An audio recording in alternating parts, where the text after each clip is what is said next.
Buku panduan amali TDR, okey, pada muka surat 25, protokol 9. Okey. Untuk langkah pertama, okey, kita akan gunakan sebanyak 4 gram bawang. Okey, ni bawang yang asal lah. Okey. Apa-apa bawang boleh guna, tapi untuk eksperimen ni kita gunakan bawang merah sebab bawang merah ni dikurang air sikit berbanding dengan bawang seperti Holland kan, bawang Holland. Okey. So ini adalah bawang yang telah potong kepada kepingan kecil. Tak payah cincang sampai lalu sebab kita akan tumbuk dengan dia dengan liquid nitrogen pun. Okey, sekadar memadailah kita letak kecil. Okey. Ini adalah sel dan juga spatula yang telah kita autoclave, sterilkan siap-siap. Okey. Okey. So, mula-mula kita akan tuang sedikit dulu liquid nitrogen. Okey, cair nitrogen. Okey.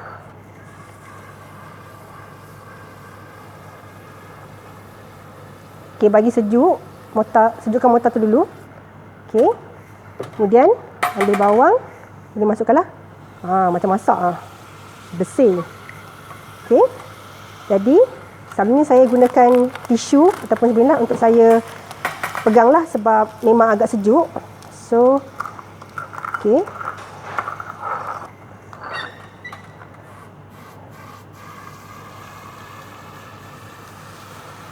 Okay. Untuk step ni kita kena make sure bawang tu hancur menjadi seperti serbuk. So tujuan dia untuk memisahkan sel-sel lah sebab bila tisu sel-sel melekat satu sama lain. Jadi bila kita buat macam ni dia akan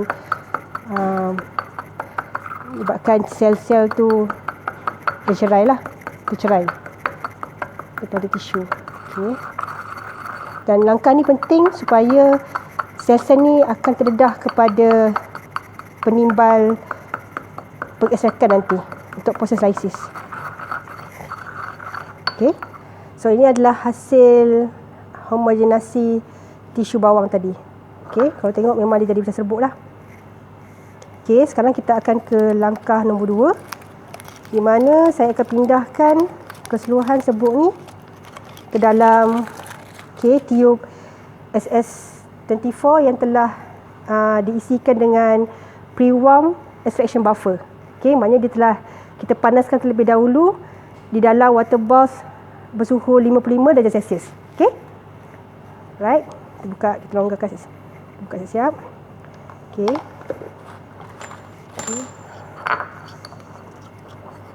Kalau sejuk sangat boleh pegang dengan tisu lah. Memang agak sejuk. Okey, perlahan-lahan boleh dipindahkan lah. Okey, berhati-hati takut tertumpah. Okay. Untuk mudah boleh peganglah tiub dan dekatkan dengan mortar. Okey, korek. Setelah semua serbuk telah dipindahkan, tolak sikit ke dalam. Okey, kita cuba masukkan sebanyak mungkin. Okey. Kemudian saya akan tutupkanlah dengan kemudian terbalikkanlah untuk campurkan dia. Macam ni. Okey. So, selepas ni, kita akan ramkan hasil homogenasi tisu ni selama 30 minit dalam water bath yang dipanaskan pada suhu 60 darjah Celsius. Okey. Sebelum tu label lah. Takut kalau ada banyak sampel takut bercampur kan. So, saya label nama saya, initial saya. Kita akan eramkan campuran ni ke dalam water bath 60 darjah Celsius selama 30 minit. Okey.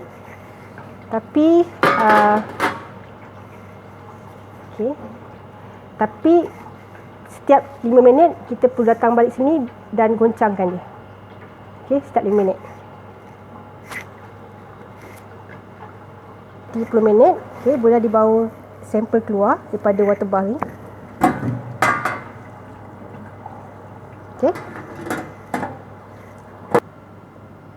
Okey, sekarang saya akan teruskan kepada langkah nombor 3. Okey, kita akan tambahkan 15 ml chloroform isoamil alkohol dengan isi padu yang sama. So tadi kita ada 15 ml tisu dalam extraction buffer, jadi kita perlu tambah 15 ml lah chloroform isoamil alkohol. Okey, jadi untuk langkah ni kita akan lakukan dalam fume hood sebab ia melibatkan pelarut organik. Kita on kan fume hood.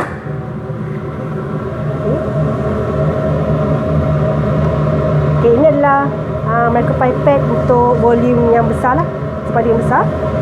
So maksimum dia 5 mil. So untuk 15 mil saya akan ambil 3 kali. Okay, untuk dapatkan 15 mil, 3 kali 5 mil lah.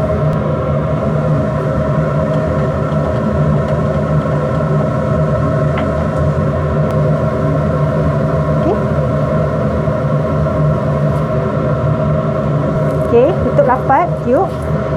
Kemudian goncangkan dengan cara menterbalikkan tiup. Untuk langkah seterusnya kita akan empalkan campuran ni.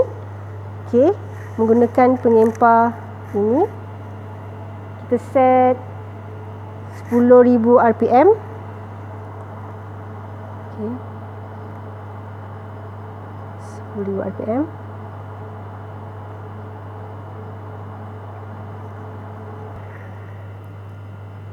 Okay. Jadi untuk memastikan tube yang diempar ni balance, seimbang dari segi berat. Okay. Sebab hari ni saya hanya ada satu sampel je. Jadi saya akan gunakan satu lagi tube yang kita akan isi dengan air. Okay. Pada berat yang sama. Okay. Jadi untuk memastikan berat dia sama, kita akan gunakan scale ni. Kita perlu pastikan dia dikalibrasikan lah. Jadi untuk kalibrasi kena pastikan jarum ni berada di tengah-tengah. Kalau tak kena kena anjakkan supaya jarum berada di tengah-tengah. Okey, jadi kita hampir ke skala kosong. Sikit lagi. Okey. Okey.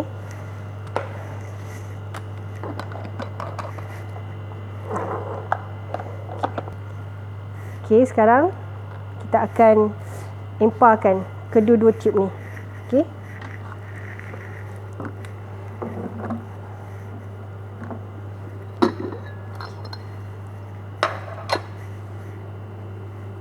Okey, ni adalah fixed rotor with angle. Okey. Make sure dia balance lah. Letakkan tangan.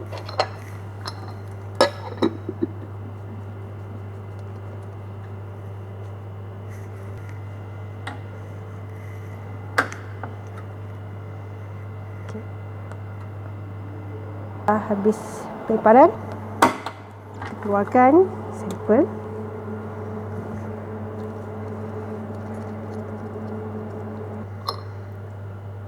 Berhati-hati Okey. Jadi dipastikan terdapat 2 fasa aqueous dan fasa organik lah. Okey, kita akan pindahkan sebanyak 10 mil fasa aqueous ke dalam tube yang baru lah. Tube SS34 yang baru. Okey, kita perlu ke dalam fume hood sebab masih ada chloroform masuk amil.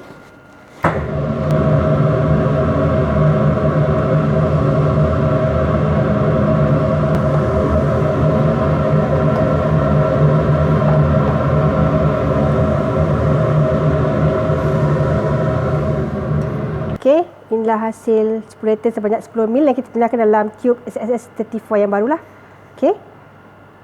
Okey, sekarang kita berada pada langkah yang ke-5 lah, step 5. Okey. Kita akan tambahkan 2 isi padu etanol. Okey, sebab kita ada 10 mil isi padu sampel, jadi kita tambahkan 2 isi padu 2 darab 10, 20 mil lah. Okey, etanol sejuk. Okey, etanol yang telah disejukkan dengan meletakkannya di atas ais.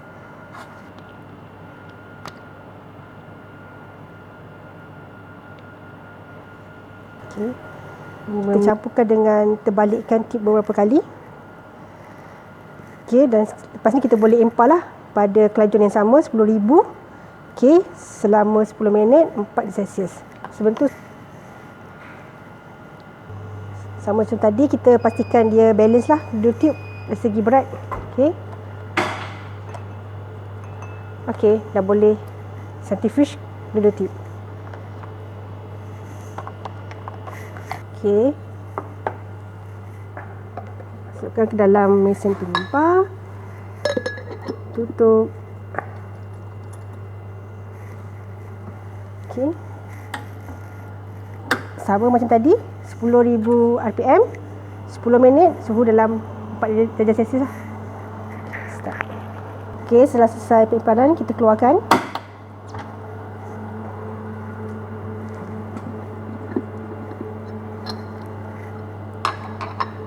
Okey.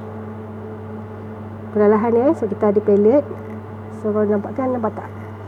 Ada pellet yang berwarna keputihan di bahagian tepi bawah tip lah. Okey, sekarang kita pada step yang seterusnya, di mana kita akan buang supernatant dan tinggalkan pellet saja. Okey. Buang perlahan ke dalam lah base container. Okay, jangan risau, sepatutnya pellet tu dia agak melekatlah pada bahagian tepi tube. Okey.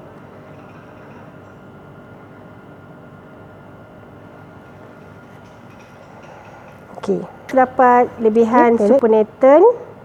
Okey. Jangan ketuk, takut pellet tu akan tertanggal. Jadi caranya ialah kita akan menggunakan micropipette lah. Berapa 1000. Okey. Perlahan. Okey. Kita keluarkanlah mana-mana baki. Okey. Okey. Okey, ada sikit kan?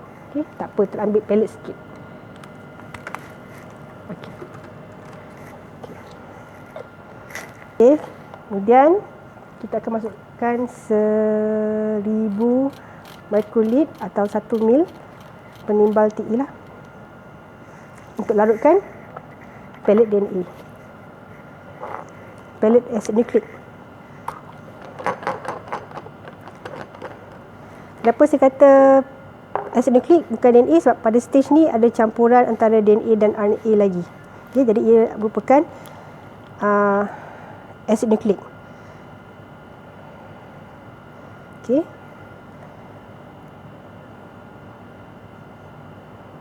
Tak apa. Kita keluarkan saja TE tu. Okay, sekarang ni pellet ni dah berada dalam penimbal TE.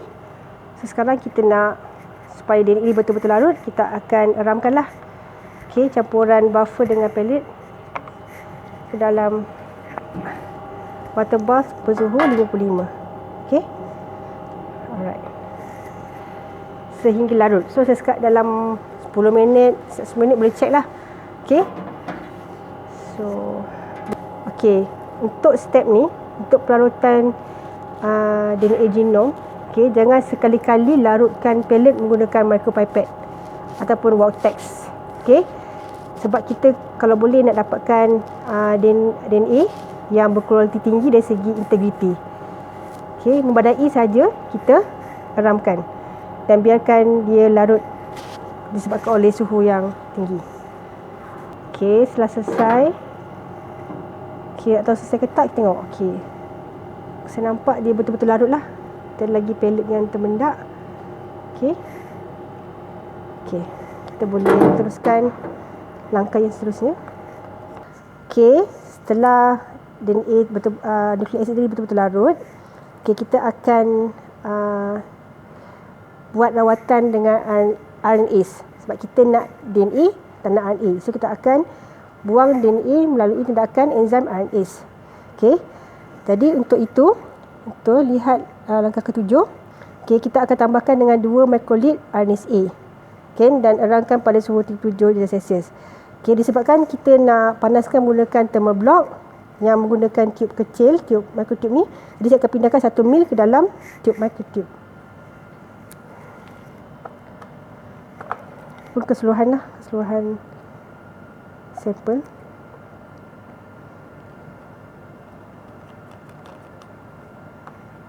Okay, kita pindahkan ke dalam tube 1 ml. Okay.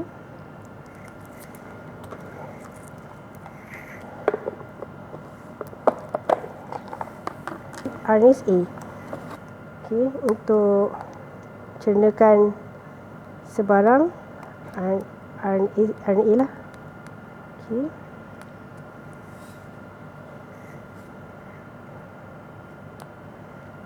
Okay.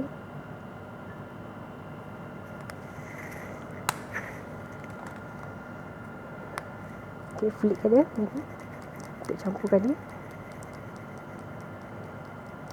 Okey. Okay, saya akan eramkan campuran sampel nukleik asid bersama RNase A. Okey, pada suhu 77 darjah Celsius untuk 30 minit. Ini adalah sampel yang telah mengalami rawatan RNase A. So sekarang ni saya akan pindahkan 500 microliter ke dalam tube yang baru. Jadi ada 2 tube lah. Okey, 500 microliter setiapnya.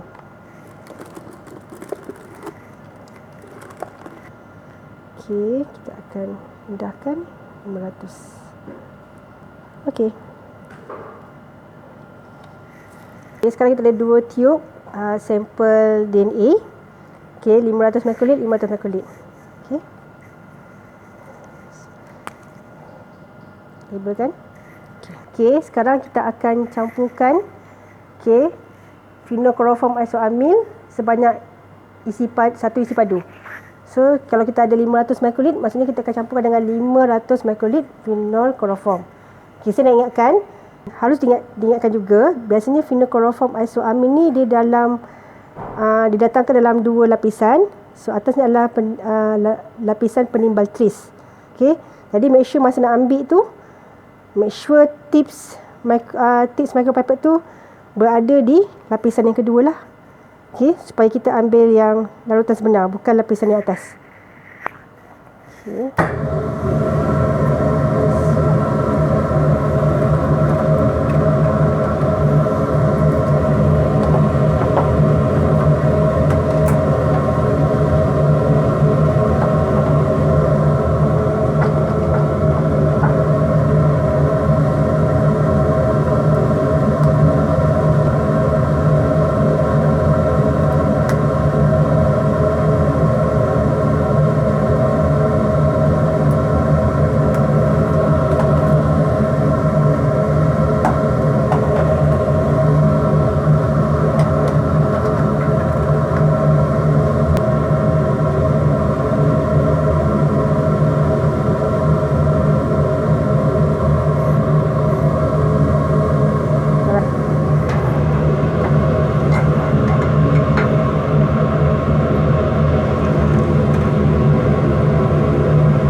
Setelah habis pembekalan, keluarkan.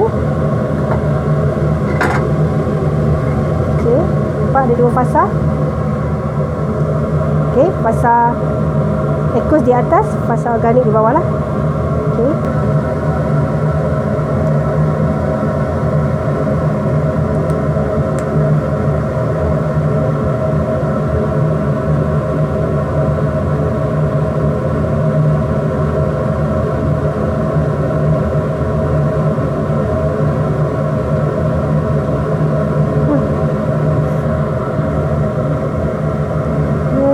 Sangkut, condongkan sedikit, lepas tu perlahan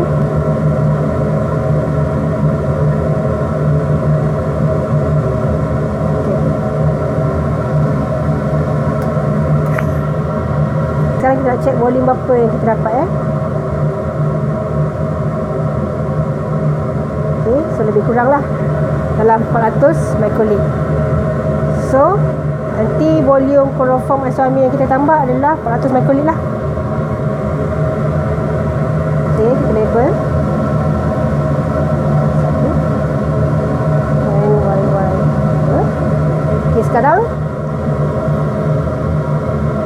Okey, sekarang kita akan tambahkan 400 microliter chloroform isoamil.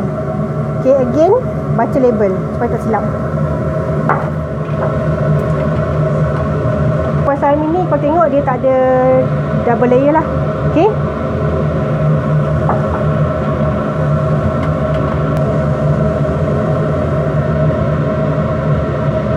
Okey, kalau katakan ada peritisan kan.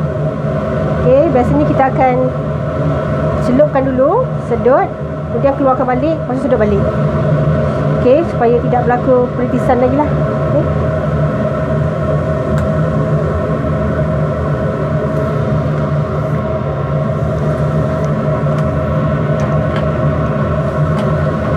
So, sama juga macam tadi. Tenis. Okey. Kita masuk ke dalam, menyempar.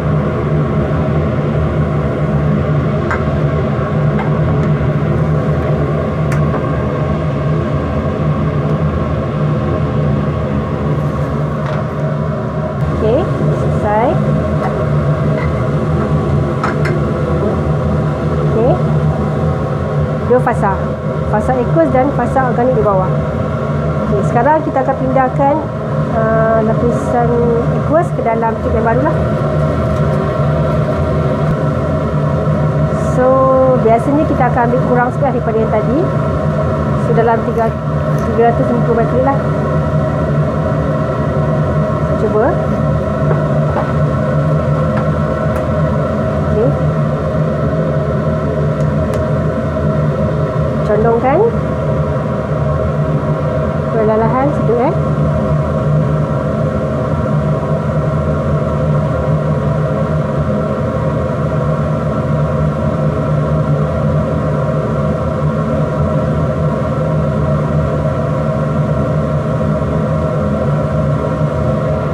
Ya, cuba.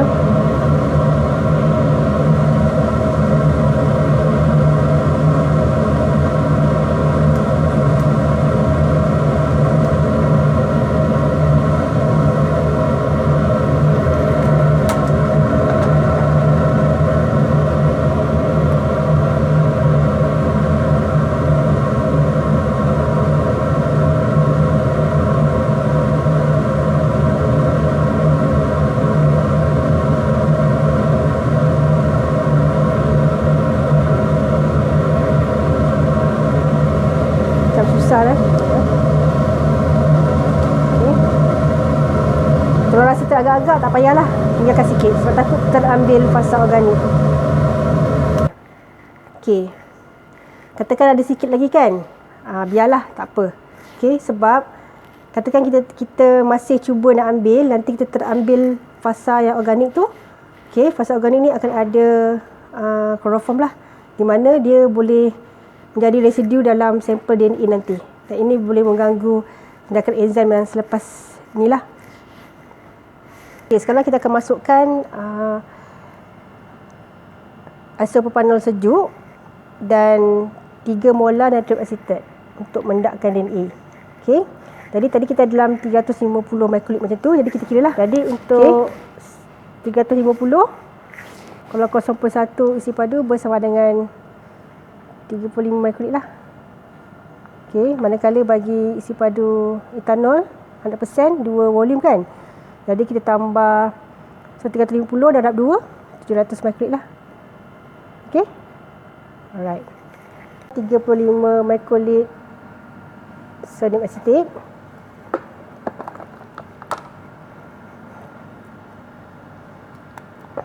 Okey.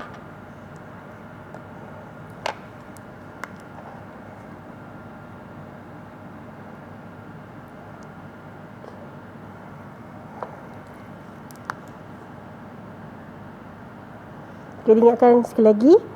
Okay, untuk kerja DNA genom, kalau boleh elakkan pipetting lah. Takut kita akan mengganggu dia punya integriti. Nak kekalkan saiz yang besar. Okay. Kemudian 2 volume 100% etanol sejuk 700 microliter. Okay. Okay.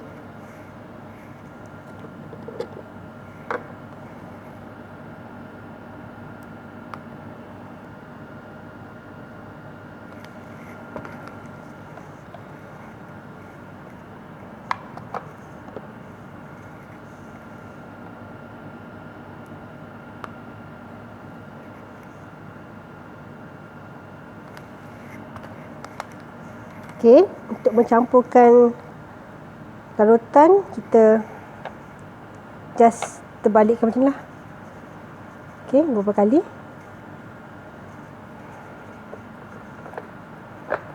Okey. Sampai hilang lah. Sampai hilang garam tadi. Okey. Okey, kita akan limpah mendakan DNA ini pada kelajuan 14,000 rpm selama 15 minit pada suhu 4 darjah Celsius sejuk.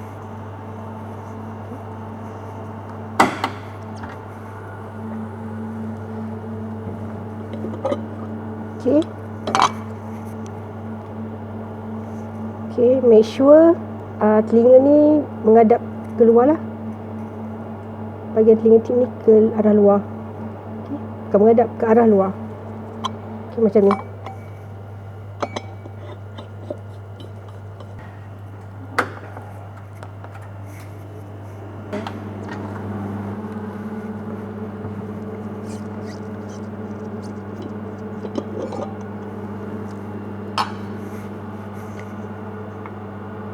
Okey, pelet warna putih ni.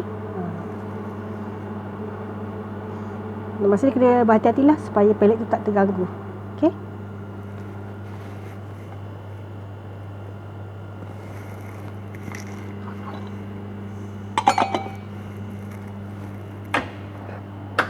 Okey, buang supernatant lah. Okey, tinggalkan pelet. Tuang je. Okey. Untuk step ni tak apa, tinggal sikit sebab kita akan wash dengan 1 ml 70% etanol. Okey. Okey, tak perlu kering sangatlah. Okey. Sekarang kita akan tambah 1 ml 70% etanol untuk pembasuhan DNA ataupun wash DNA wash.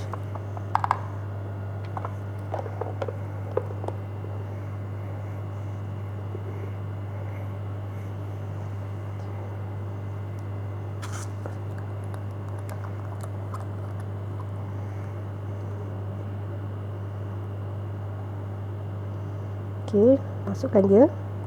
Tak perlu pipette. Up and down.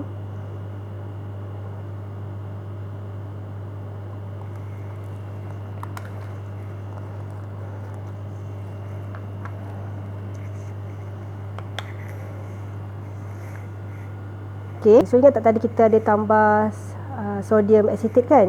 Garam. Jadi tujuan washing ni adalah untuk membuang garam. Sebab tu ada 70% etanol ni, dia ada 30% air. Jadi masa dicampurkan 70% etanol ni, garam akan larut dalam air. Okay, jadi dia akan terbuang lah nanti. Kita akan limpah sekali lagi pada kelajuan yang sama, tempoh yang sama.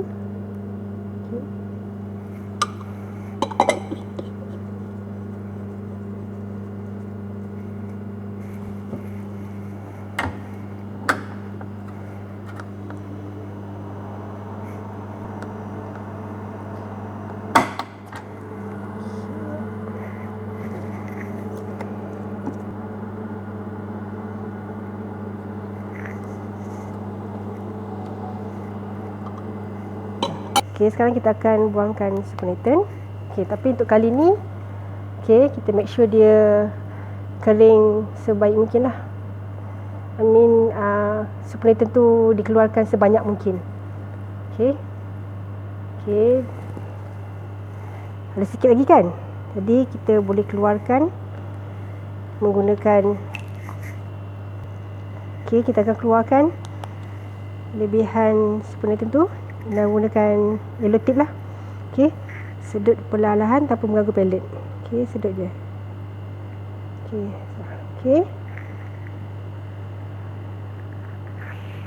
Okey.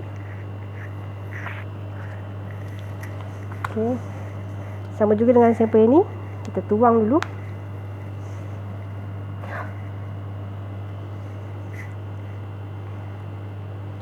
Okey, nampak tak? Pelet dia hampir jatuh kan? So kita, okey, kalau anda nasib baik dapatlah pelet kan, tapi kalau kadang-kadang sampel dan itu terlampau sikit, kita boleh nampak pelet. So caranya, pelet tu ada, cuma tak nampak. Saya nak keringkan pelet DNA, ni nampak pelet kan. So memang saya agak nasib baiklah hari ni dapat pelet DNA yang agak agak banyak di sini. Okey. So kita akan gunakan parafilm. Okey. tips untuk mengeluarkan lapisan plastik dengan lebih senang. Koyakkan bahagian tengah macam ni. Okey. Lepas tu dia senang tu perfect lah. Okey. Okey, baik kalau handle pin ni ada orang sampai tercucuk jari pula. Okey, agak-agak lah. Okey, jangan sampai koyak pula. Okey, agak-agak. Supaya ada ruang untuk udara di ataupun etanol yang lebih tu disedut keluar. Okey, kita akan masukkan dalam ni. Alright. So yang ni dia tak kisahlah balance ke tak balance sebab dia berlainan dengan pengimpar biasa. Okey. Kita boleh masuk ke mana-mana lah. Okey. Tutup dan kita tekan start. Okey. Okey, kita stopkan. Dia dah berhenti. Kita akan tunggu vacuum dia hilang. Okey, kita boleh buka lah. Okey. So biasanya dia akan sedikit ketat lah sebab dia tertarik ke bawah. Okey. Okey, memang nampak kering lah. Okay, cara nak memastikan ni ialah kita flick dia. Kalau tak ada tak ada cair, maksudnya dah kering lah ni. Okey. Okey. Ni pun sama, dah kering. Bila kita flick, tak ada lagi dah ada cair kat sekeliling dia. Okey. Alright. Dah. Stop kan kering. Okey, kita akan larutkan dengan 100 microliter air suling steril. Okey.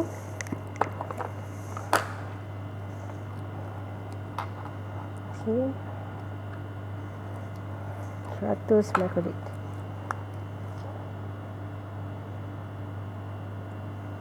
Okey, untuk yang ni pun kita masukkan saja air. Tidak perlu pipet air rendam lah.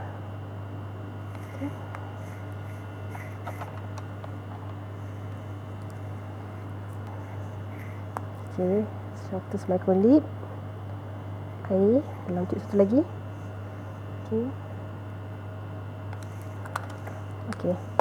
So lepas ni untuk kita larutkan denik ini sepenuhnya, kita akan panaskan sampel denik ini pada suhu 50 darjah Celsius menggunakan thermoblock.